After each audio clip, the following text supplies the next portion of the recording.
back in the days, it's not like today's singles, but back in the days when you would release an album and it was a failure, it would kill your career. And remember when my second album got released, and I went a little too fast in terms of going from 1 to 10, and I went at 1 on the first album and 10 on the second album, when I should actually have went to 2 or 2.5 or 3, so that the people could follow me, right? And I remember exactly what was my feeling when my second album was a failure. Worldwide Chico comes out. I just sold 100,000 copies of I'm Ready. I'm sure, and everybody's sure, that we're gonna sell another 100,000 copies. We shoot an amazing music video, cost a lot of money, maybe twice the amount of the first video, blah, blah, blah, blah. But the album is really a little more hip hop because I'm trying to do my rap album. And all the Zouk crowd that were supporting the first album, they're like, oh, that's not what we were waiting for. And they don't buy. And at the same time, the technology of burning CDs is all the rage. So 5,000 people buy the album, and instead of telling people it's a great album, go buy it, they make copies and they give it to other people. And at the same time, it's the Kaysha, Lime Warrior, etc. So my sales of albums go from 100,000 to 10% of it, or maybe even 5%. I sell 5 to 10,000 copies, and I'm shook. But so at that time, I'm younger, I'm 25, 26, I don't remember. And the only thing I'm saying to myself is, I'm pissed at everybody. I'm pissed at the record company, they don't understand, and I'm pissed at the public. I'm pissed at the public because they don't understand me. They're a bunch of pieces of shit for not liking the new album and not understanding who I am as an artist and trying to put me in a box themselves, etc., etc., etc.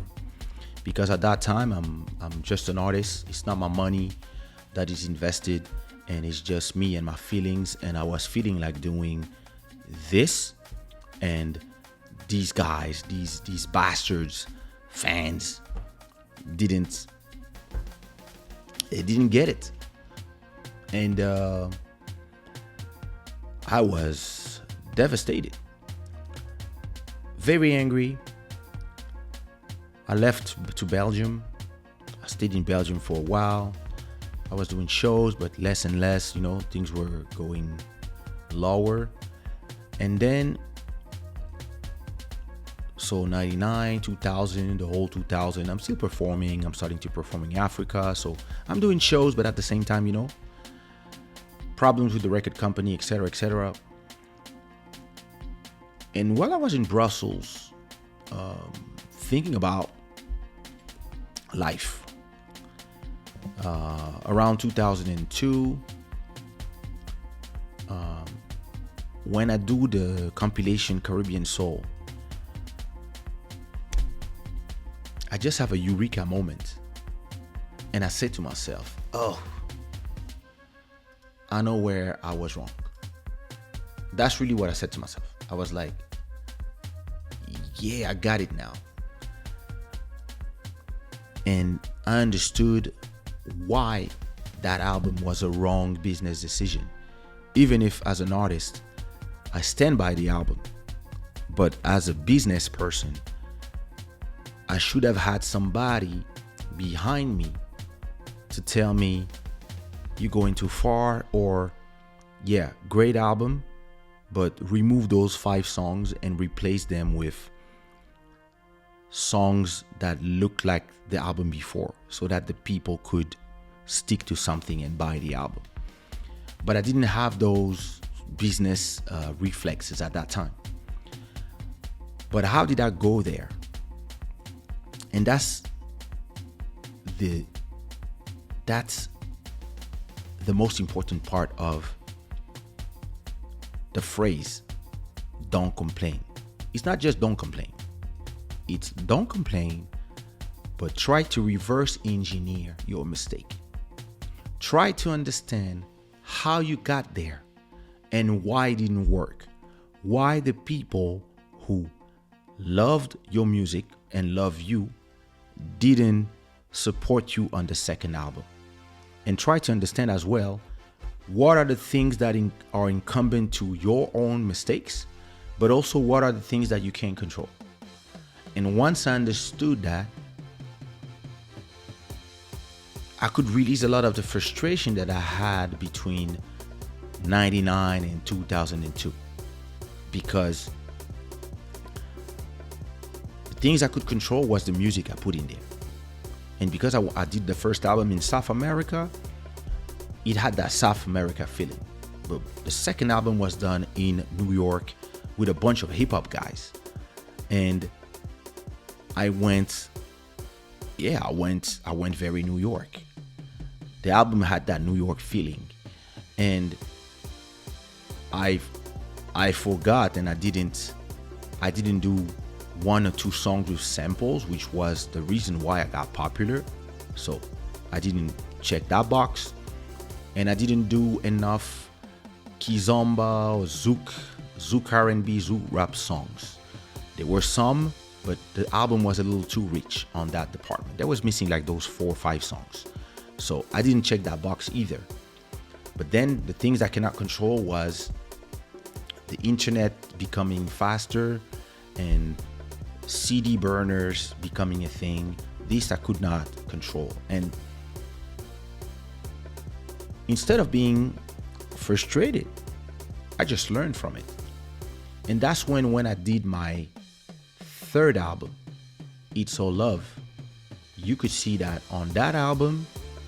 Listen, let me play you. Okay, so to give you an example, to really make you understand what I mean, I'm gonna play you I'm Ready, the album I'm Ready. So this is the first song of I'm Ready, right? For you to understand exactly how I got it, because I was listening to the 2 albums, and then I was like, oh yeah, I get it now. This is the first song of I'm Ready. I'ma call you in the morning. I'ma call you in the evening. That's song number 1. This is song number 2. My crew hit you with the crazy man, you will please you. This is song number 3. Like an everyday anniversary, no CIA, no Sean Connery, no 007. This is song number 4. Yeah, she had a nervous breakdown. I knew what I gotta do. Sorry for the thing that I do to you. Etc. etc. Number 5. And I smile like sunny days. I got honey, say, oh yeah, we wanna party winter or summer days, yo. I got it anyway.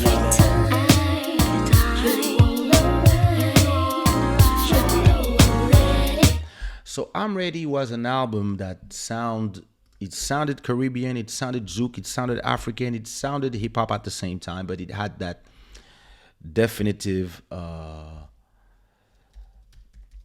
feeling. But Worldwide Chico, first song. Chico, young, black and guapo, Moscow, Bada Rango, Foganas, Bambino, been over here, been over there, Poetica, True Blue, Remains, I swear, y'all wanna be underground this year, can I really tell you who For me, he works. Just have a sex, tell me if you're ready for my facts, on the internet. Great song as well. But then I went well, you my embassy, you don't care, we critique a dance. That's a community, I mean a dynasty. True head without be your hero. We can get this. When the stress had made me create these ill still cage flips, celebrity death mad.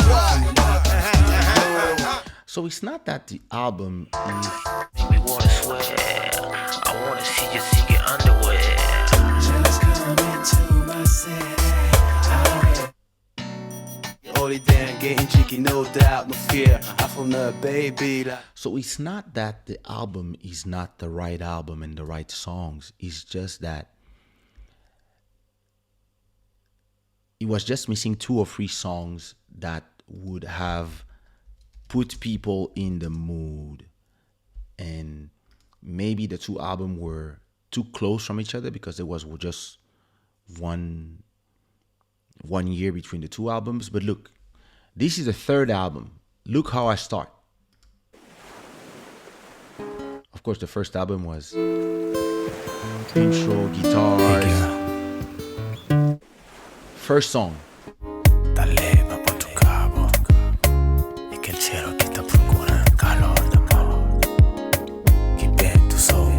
That's the first song. Second song. My expression just a power. It's superb and supreme. Delicate and extreme. Third song. Soy el body. Quererte no es un dilema. Aunque sea encima de unas flores o una cama. Porque te fuiste. Volverás donde te irás. Hey. La vida. 5th song.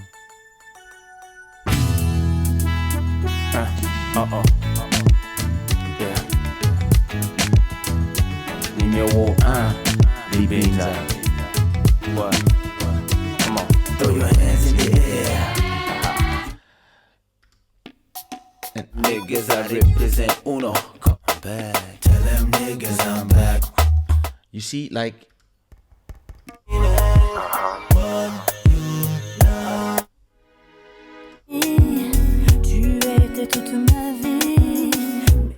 And of course. Listen. What? So what you can see in the difference between It's All Love, Worldwide Chico, and I'm Ready is very subtle. And a lot of artists wouldn't see the difference. They would say to themselves, it's because of the fans, it's because of the record company. They don't get it. But when you listen to the 3 albums, they sound alike, but the first album really has this hit appeal of something that is new. The second album is more, the sound is great, the songs are great, but they're not the right songs. And when you listen to It's All Love, you understand that I got it. I understood that track 1, 2, 3, 4, 5, 6 have to be hits and have to not even play around. And then if you go to the end of the album, that's when I have like songs that are, well, no, I have, look.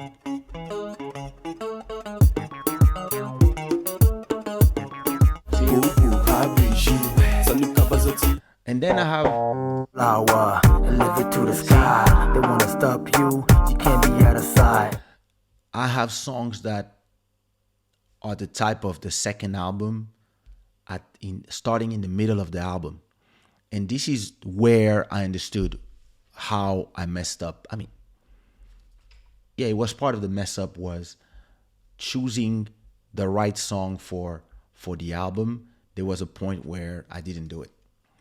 And this is super important. And whenever I have conversation with artists after the success of their second album, I always tell them, listen, I had the time to reverse engineer how I mess up my release of my album. And I tell people the mistakes not to do because I made them myself. And a lot of people, like you said, a lot of people don't realize it. They true because they don't reverse engineer what happened. They don't try to understand what happened. They're just trying to shift the blame to somebody else. And it's not my fault. It's not me. It's because of record company. Record company didn't do their job, whatever. But when you think about it, you can hear the difference when one album has 2 hits from track 1 and 2, and when an album has great songs but no hits. And the difference between me of 1998, me of 1999, and me of 2003 is that in 2003, I understand what works, what is a hit, what makes the difference. And when I do those songs, I don't do those songs to play around and to just please myself. I do those songs with the idea that some of the songs will be for me, and some of the songs will be for the DJs, the radios, and some of the songs are here to sell. And to me, it's called reverse engineering your mistakes or whatever happened, and understanding also the things that you cannot control, the environment. And ever since this happened, every time something doesn't go the way I want, the first thing I do is reverse engineering my mistakes, try to understand what went wrong, why did the people don't like, how, etc., etc. And a lot of people don't have this, salut Marc. A lot of people, 1 to 6. A lot of people, they don't do this, the album sequencing, choosing which song go where. So as I'm in the process of choosing the 50 songs that will go in my new album, I'm gonna take at least a whole week deciding which song will go first. It's the same thing when I do remixes, when I do album remixes. I choose always, I really think about which remix will go where, which one will go first, which one will go second, and which one will go last, and which one goes in the middle. And all this is super important, even in the days of today where people just listen what the algorithm give to them. You really have to understand when you do an album that the placement of the songs, whatever you say in the intro, and the intent of the album, you can hear it in the whole album, the intent. And even when I do an album with 40 songs, like African Prince, it doesn't feel like it's just I took 40 songs and I just put there. No.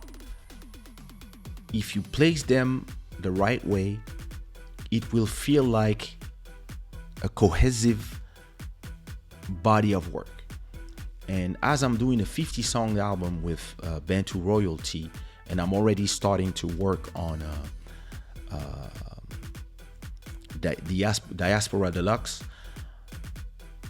I already know which song go in this album, which song go to the next album, why, how I do it. It's super important. And it's something that you really have to think about. Your album sequencing from that third offering has been world class ever since. Oh, that's what I was saying. Exactly. It's super important to understand the strategy of everything. How you're going to choose your delivery, how you're going to put the song. And look, if you look at Club Shada from episode 1 till today, you will see that even here, as I'm reverse engineer everything that when I watch an episode, I'm like, you remember when this light was like this? It was always like this in the first episodes. And now, as you can see, I just hide it just like that to create this. Of course, I changed cameras. My angle is different. And the logos here are different. They are less obtrusive and in your face than before. And I choose to put less blocks of colors and have something that is very just white. It's just white and maybe some shades of black. But when you look at the first episode, it was more stuff. I'm trying to make it as elegant as possible and not clutter the screen with information.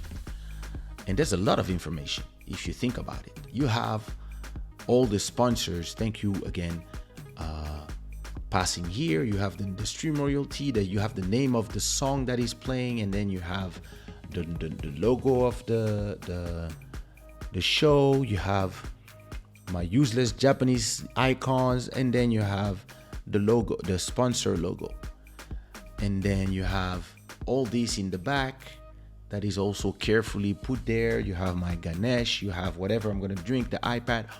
All this is organized because as every time I do a show, I'm reverse engineer what happened last time. Even the microphone, I changed the settings of the microphone and how close it is to me whenever I do a show, and I realized that my guests sounded louder than me, or I didn't sound loud. All this is stuff that I think about every time, and I tweak the sound in the back, and I see if I can add a plug-in, a compressor to the microphone so I can sound louder, etc., etc. Like, I'm always trying to add to the show and make it better and better, episode after episode. And when I do albums or when I do songs, it's the same thing. Some songs will generate 10,000 streams in a week, and some other songs will generate 1,000 or 2,000. And when it happens, I try to understand what happened, why. Is it because it's a release that was done badly and whatever happened, or somebody was not ready on time and we could not really submit the song to Spotify release radar on time, etc., meaning that we botched the release? Or is it because I did a bossa nova this time, and because it's bossa nova, it's not as popular as the rest, and I have to make it popular? And I try to learn from it each time. Okay, how can I release it the next time to create that thing? How can I? And every time I do a release, I try to learn from the release. You see, Forever Young have probably your best sequencing for me. Interesting. Forever Young is my first double album. In Forever Young, actually, so Forever Young is interesting because it had the same, it became my most, in the streaming world, it became my most popular album. But when it came out as a double CD, people didn't really understand what I was doing because it had that worldwide Chico feeling. But at the same time, as I reverse engineer what happened with that album, I realized that it was not that the album was bad or the songs were not right. It's just that I made so many hits at once. In It's a Love, I had a bunch of bangers. In the album after It's a Love, African Bohemian, well, I had a bunch of hits. And in Legendary, I have a bunch of hits. And when Forever Young came out 2 years after, people were still digesting the first songs. And Forever Young is an album that created frustration again. But when I reverse engineer my frustration, I realized that it was not even my albums anymore. It was just that I already wrote my legend. I already had On Dit Quoi, that would be a song that would be a hit forever.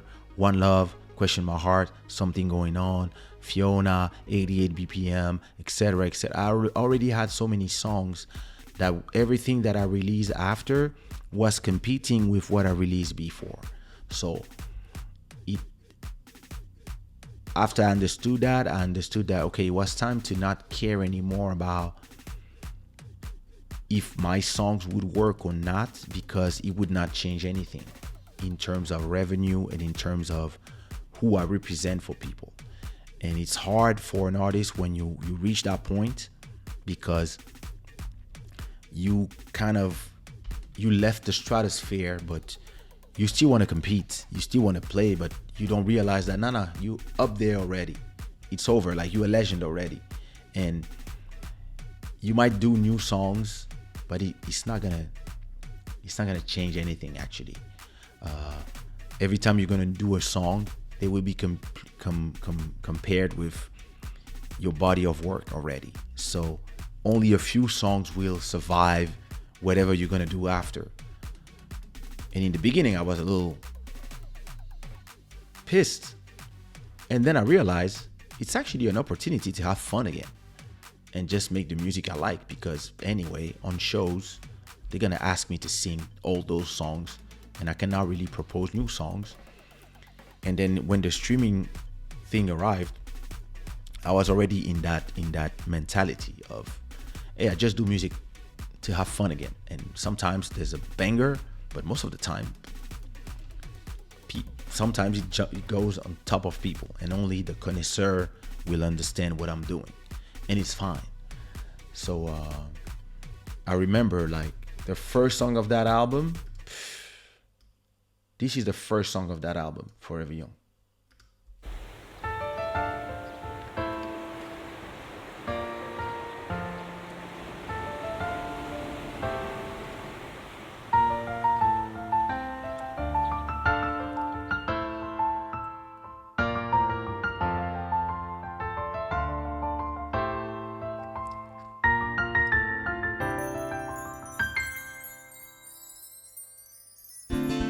Girl, I'm serious about this feeling right deep inside of me.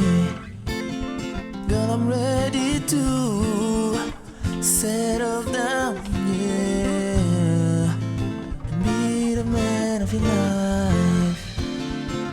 This is love, yes I know, oh so true. You and me till the end. This is love, yes I know, oh so true. You and me till the end. Can I talk to you, girl? Yes you can. Can I kiss you right there? Yes you can. Can I make love? Love you, not need you. This love is me, is bigger than the whole galaxy. But more de mon cœur, s'il be with you. So it's very interesting that Forever Young, when it came out, it felt like a failure. It felt. But actually, I understood quickly that it had nothing to do with failure. It was actually a great album, but it was just competing with everything I did before. And all those songs, they aged very well. And actually, I think if I look at, let me go to my distribution platform.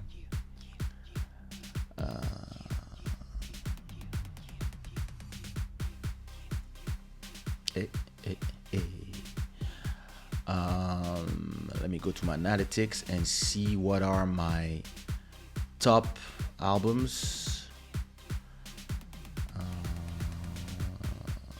So Kaysha.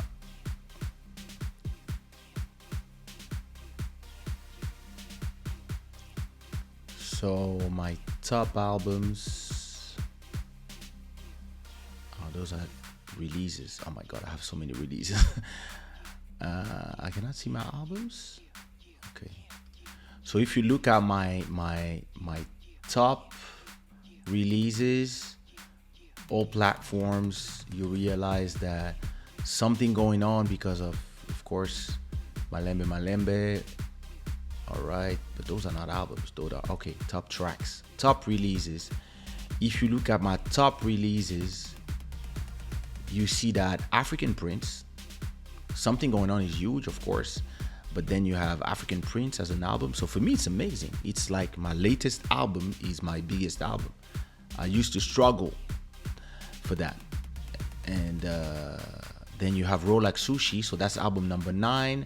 Roll Like Sushi is album number 8.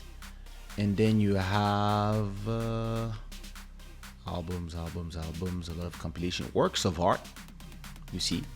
Works of Art, which is my album number 7. And probably after that is Forever Young. Legendary. Where's Forever Young? I remember that Forever Young was big at a point, but I guess with everything that I've been releasing, oh no, Forever Young is not in that platform. Of course, I will not find it here. Maybe I have to go to Spotify for artists to see. Let me see releases. No, I'm not gonna find it like this.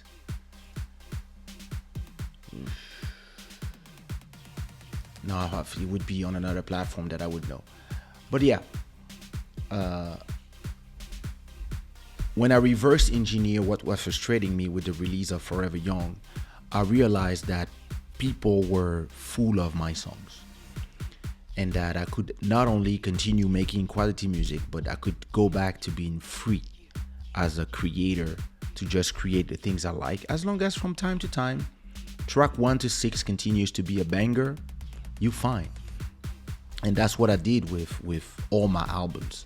And the album that is coming is the same thing. I still have 20 songs of the last 4 years. I kept 20 songs ready for the album. And then everything I released, the 30 songs that I released, that I will select, gonna do a great 50 songs album.